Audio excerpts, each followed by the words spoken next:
Hi hello அன்பு நண்பர்களே அனைவருக்கும் வணக்கம். இன்னைக்கு நாம இந்த வீடியோவில் எதை பற்றி பார்க்க போறோம் அப்படின்னு பார்த்தீங்கன்னா, தமிழகத்தில் ரேஷன் கடையுடைய விற்பனையாளர்கள் மற்றும் கட்டுநர்களுடைய தேர்வு முடிவுகள் எப்பொழுது வெளியிட இருக்காங்க, இது குறித்து சில முக்கியமான தகவல்களை இந்த வீடியோ பதிவில் பார்க்கலாம் வாங்க. ஸோ ரேஷன் கடையுடைய முடிவு வெளியீட்டில் ஏன் இவ்வளவு தாமதம்? ரேஷன் கடையில பல்வேறு தரப்பட்ட குளறுபடிகள் சென்று கொண்டிருக்கிறதா? முடிவுகள் வெளியீட்டுல மீண்டும் தாமதம் இருக்குமா? அமைச்சர் திடீரென்று வேகன்சிஸை உயர்த்துவதாக கூறிய தகவலின் உண்மை என்ன? இது குறித்து இந்த வீடியோல முழுமையா நம்ம பார்க்கலாம். நம்மளுடைய சேனலுக்கு முதல் முறையா பாக்குறீங்க அப்படின்னா மறக்காம சப்ஸ்கிரைப் அண்ட் பெல்ல கிளிக் பண்ணி வச்சுக்கோங்க. வாங்க வீடியோக்குள்ள போகலாம். முதலில் தேர்வு செயல்முறைக்கு வரவேற்கிறோம். எனவே டிஆர்பி வலைதளம், டிஆர்பி சென்னை, ஸோ இந்த வெளியீடுகள் பாத்தீங்கன்னா நேர்காணல் செயல்முறை. எனவே நேர்காணல்களுக்கு ஏற்கனவே டிஆர்பிக்கும் செயல்முறைக்கும் முழு தகுதி பட்டியல் 10வது 12வது நேர்காணல் சரிபார்ப்பு நடைபெற்று கொண்டிருக்கிறதுங்க. 10th 12th உண்டான நேர்காணல்களுடைய சரிபார்ப்பை தற்சமயம் நடைமுறையில கொண்டு வந்திருக்காங்க. தமிழகத்துல ரேஷன் கடைகளுடைய விற்பனையாளர்கள் மற்றும் கட்டுநர்களுடைய முடிவுகள் எப்ப வெளியாகும்? இதுதாங்க தற்சமயம் அனைவருமே எதிர்பார்த்துட்டு இருக்க ஒரு வீடியோ. ஸோ எல்லாருமே பாத்தீங்கன்னா இப்ப இந்த டைம்ல ரிசல்ட்டுக்காக எதிர்பார்த்துட்டு இருக்கீங்க. இந்த ரேஷன் கடை விற்பனையாளருக்கும் கட்டுநருக்குமான ரிசல்ட்டுக்கான ஆல்மோஸ்ட் பாத்தீங்கன்னா 38 மாவட்டத்துக்குமே வெயிட் பண்ணிட்டு இருக்காங்க. ஆனா முதற்கட்டமாக ஒரு 2 மாவட்டத்திற்கு வெளியிடலாம் அப்படின்ட்டு சொல்லியிருக்காங்க. ஸோ இன்று முதல் பாத்தீங்கன்னா இந்த ரேஷன் கடையோடைய ரிசல்ட்டை குறித்து சில முக்கியமான அப்டேட்டுகளை நாம பார்க்க போறோங்க. முதல்ல நான் ஒன்று சொல்லிடுறேன். ரேஷன் கடையில என்ன நடக்குது அப்படின்னு பாத்தீங்கன்னா, ஒரே ஒரு ஊழியர் தான் இருக்கிறார். அந்த ஒரு ஊழியர் 10 to 11 கடைகளை பார்க்கும் அவல நிலை ஏற்படுதுங்க. ஸோ மினிமம் 5 கடையா ஸ்டார்டிங் பண்றாரு. 5 6 ஒரு ஊழியர் ஒரு மாவட்டத்துல 5 6 கடையை பார்க்கக்கூடிய நிலைமை வருதுங்க. இந்த நிலைமையினால ரேஷன் கடையில பல்வேறு தரப்பட்ட குளறுபடிகள். ஸோ ரேஷன் கடையில சரிவர கணக்கு சமர்ப்பிக்கப்படுவதில்லை, மக்களுக்கு பொருட்கள் வழங்குவதிலும் தாமதம், இந்த மாதிரி பல தரப்பட்ட குளறுபடிகள் ரேஷன் கடைகள்ல நாளுக்கு நாள் சென்று கொண்டே இருக்குங்க. இது எல்லாமே கருத்தில் கொண்டு இந்த ரேஷன் கடைகள்ல விற்பனையாளர்கள் மற்றும் கட்டுநர்களை தமிழக அரசு 2024ஆம் ஆண்டு அக்டோபர் மாதத்துல அறிவிப்பு வெளியிட்டது.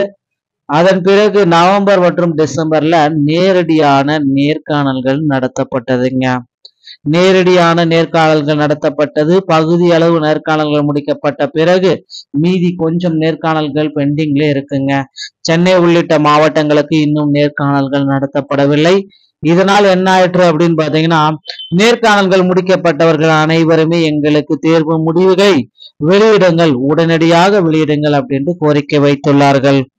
ஆனால் ரேஷன் கடையை பொறுத்த வரைக்கும் கூட்டுறவுத்துறை கையில் தான் இருக்கிறது.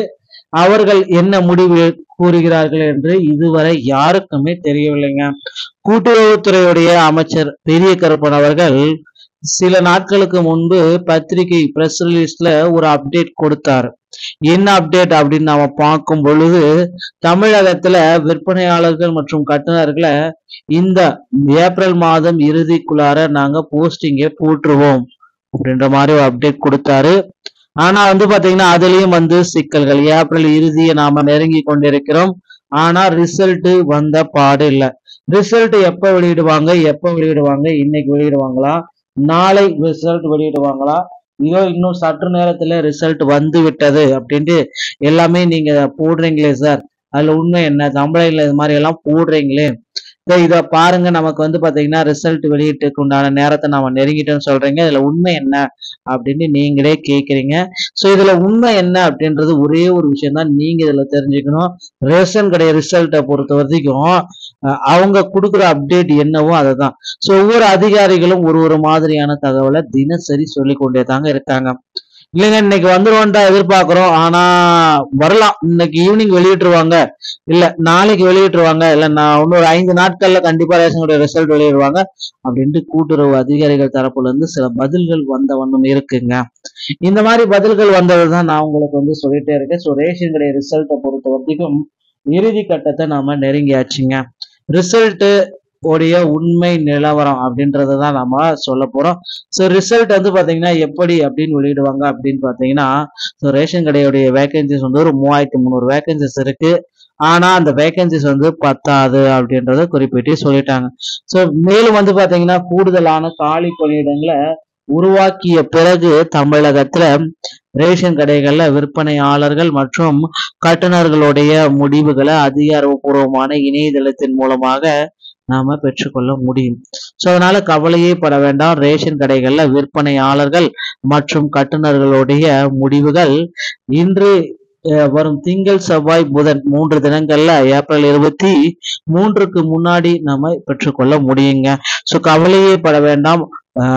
ரேஷன் கடை பொதுமக்களுக்கு ஒரு மகிழ்ச்சியான செய்தியை நாம கூறிக்கொண்டே இருக்கோம்.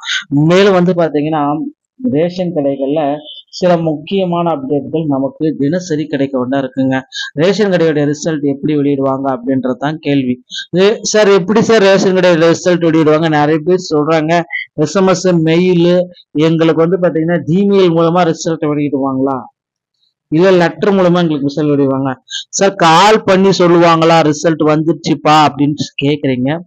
ஸோ கண்டிப்பா நீங்க தெரிஞ்சுக்க வேண்டிய விஷயம் இதுல ஒன்னே ஒண்ணுதான், ரிசல்ட் இந்த வழிமுறைகள் எதுலையும் வெளியிடப்படாதுங்க. ஸோ இந்த வழிமுறைகளை பின்பற்றி ரிசல்ட் டிஆர்பியில ஒரு போதும் வெளியிட மாட்டாங்க. ஸோ ரிசல்ட்டை பொறுத்த வரைக்கும் உங்களுக்கு மாவட்ட வாரியா இருக்கிற ஆட்சேர்ப்பு நிலையங்கள், ஸோ அந்த வெப்சைட்ல மட்டும்தான் கண்டிப்பா வெளியிடுவாங்க. டிஸ்ட்ரிக்ட் ரெக்யர்மெண்ட் பியூரோ அப்படின்ட்டு இருக்கும். அந்த டிஆர்பியோடைய ஒவ்வொரு மாவட்டத்திற்குமே தனித்தனியான வெப்சைட்ஸ் இருக்கு. அந்த வெப்சைட்ல மட்டும்தாங்க ரிசல்ட்டை வெளியிடுவாங்க. தற்சமயம் கூட்டுறவு சங்கங்களால நியாய விலை கடைகள்ல விற்பனையாளர்கள் மற்றும் கட்டுநர்களுக்கு உண்டான காலி பணியிடங்களை ஒரு 5000க்கு மேல உயர்த்தலாம் அப்படின்ட்டு தமிழக அரசு யோசிச்சுட்டு வருதுங்க. இதற்குண்டான அறிவிப்பு எப்ப வெளியிடுவாங்க அப்படின்னு பாத்தீங்கன்னா கண்டிப்பாக ஏப்ரல் 30க்கு முன்னாடியே வெளியிடுவதற்கும் வாய்ப்புகள் இருக்கு. ஸோ ரிசல்ட்டும் வந்து பாத்தீங்கன்னா அதற்கு பின்னாடி வெளியிடுவாங்க. முதற்கட்டமா வேகன்சிஸ் என்கேஜ் பண்ணிட்டு அதற்கு பின்னாடி ரிசல்ட்டை நம்ம எதிர்பார்க்கலாங்க. ஸோ மக்களை கவலையே பட வேண்டாம். ரேஷன் கடையில இந்த ஆண்டு அதிக அளவுல ஆட்கள் எடுக்கிறாங்க. 10th 12th சர்டிஃபிகேட்டை வந்து பர்ஃபெக்டாக நீங்கள் வச்சுக்கணும். ஸோ மீண்டும் வந்து பார்த்தீங்கன்னா சர்டிஃபிகேட் வெரிஃபிகேஷன் நடைபெறும் அப்படின்ட்டு குறிப்பிட்டே சொல்கிறாங்க. சென்ற 2024 மற்றும் 2024 நவம்பர் டிசம்பரில் சர்டிஃபிகேட் வெரிஃபிகேஷன் முடித்தவர்களும் தயாராக இருந்து கொள்ளுங்கள். மீண்டும் எப்பொழுது வேண்டுமானாலும் உங்களுக்கு அழைப்பு வரலாம், சரிங்களா? இல்ல மாவட்ட வாரியா இருக்கிற இணையதளத்துல உங்களுடைய சர்டிபிகேட்டை அப்டேட் பண்ண சொல்லலாங்க. ஸோ இப்படி வந்து பாத்தீங்கன்னா சில முக்கிய தகவல்கள் பரவிட்டிருக்கு. அதனால கவலையே பட வேண்டாம். ரேஷன் கடையில கிட்டத்தட்ட ஒரு 10,000 காலி இடங்கள் ரெடியா இருக்கு. மாவட்ட வாரியா உங்களை நிரப்புறாங்க. ஸோ பேக்கேஜர், சேல்ஸ்மேன் மற்றும் பேக்கேஜர் இந்த 2 பணியிடங்கள் அதிக அளவுல இருக்குங்க. இந்த பணியிடங்களை நிரப்புறதுக்கு அரசு வந்து தற்சமயம் தயார் நிலையில இருக்காங்க. ஸோ கண்டிப்பா ரேஷன் கடைகளை விற்பனையாளர்கள் மற்றும் கட்டுநர்களை இந்த டைம் வந்து அதிக அளவுல எடுக்க இருக்காங்க. ஸோ முதற்கட்டமா வந்து பாத்தீங்கன்னா ரிசல்ட் எப்படி வெளியிடுவாங்க அப்படின்னு பாத்தீங்கன்னா எல்லா மாவட்டத்திலுமே வந்து பாத்தீங்கன்னா இன்னும் நேர்காணல் முடியல. அதனால நேர்காணல் முடிக்கப்பட்ட ஒரு சில மாவட்டங்களுக்கு முதல்லயே ரிசல்ட் வெளியிடலாம் அப்படின்றது குறிப்பிட்டு சொல்லிட்டாங்க. சேலம், கோவை, ஈரோடு இந்த மாதிரி 3 மாவட்டங்கள்ல அதிகாரப்பூர்வ அறிவிப்பா ரிசல்ட்டை வெளியிட போறாங்க அப்படின்ட்டு ஒரு அன்அஃபிஷியலான தகவலுக்கு நமக்கு வந்திருக்கு. ஸோ ரிசல்ட்டை பொறுத்த வரைக்கும் அந்தந்த மாவட்ட வாரியா இருக்கிற இணையதளத்துல மட்டும்தாங்க உங்களால பார்த்துக்க முடியுங்க. ஸோ நண்பர்களே கவலையே பட வேண்டாம். இந்த தகவல்கள் உங்களுக்கு ரொம்ப ரொம்ப பயனுள்ளதா இருக்கும் அப்படின்ட்டு நான் நினைக்கிறேன். மீண்டும் ஒரு நல்ல தகவலோட நான் உங்களை சந்திக்கிறேன். நன்றி, வணக்கம், தேங்க்யூ.